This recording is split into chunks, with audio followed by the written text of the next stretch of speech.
இயேசு கிறிஸ்துவும் நானும். இன்றைய வேத வாக்கு யாத்திராகமம் 23:26. உன் ஆயுசு நாட்களை பூரணப்படுத்துவேன். அன்பான சகோதர சகோதரிகளே, ஆண்டவர் நம்முடைய ஆயுசு நாட்களை பூரணப்படுத்துகிறார். அதற்கு நாம் செய்ய வேண்டியதெல்லாம் உங்கள் தேவனாகிய கர்த்தரையே சேவிக்க கடவர்கள். அவர் உன் அப்பத்தையும் உன் தண்ணீரையும் ஆசீர்வதித்து வியாதியை உன்னிலிருந்து விலக்குவார். கர்ப்பம் விழுகிறதும் மலடும் உன் தேசத்திலே இருப்பதில்லை என்று யாத்திராகமத்திலே ஆண்டவர் சொல்லுகின்றார்.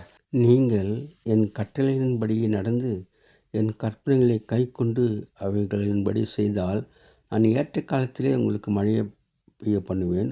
பூமி தன் பலனையும் வெளியிலுள்ள மரங்கள் தங்கள் கனியும் கொடுக்கும் என்று ஆண்டவர் ஆசீர்வதிக்கின்றார்.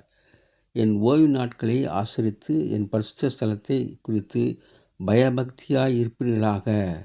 நானே கர்த்தர் என்று லேவியராகமம் 26 நாம் வாசிக்கின்றோம். அதனால் நாம் கர்த்தருக்கு பயந்து நடப்போம்.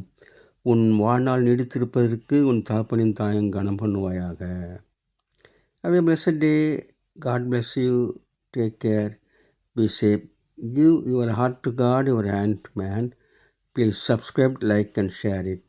Thanks for watching.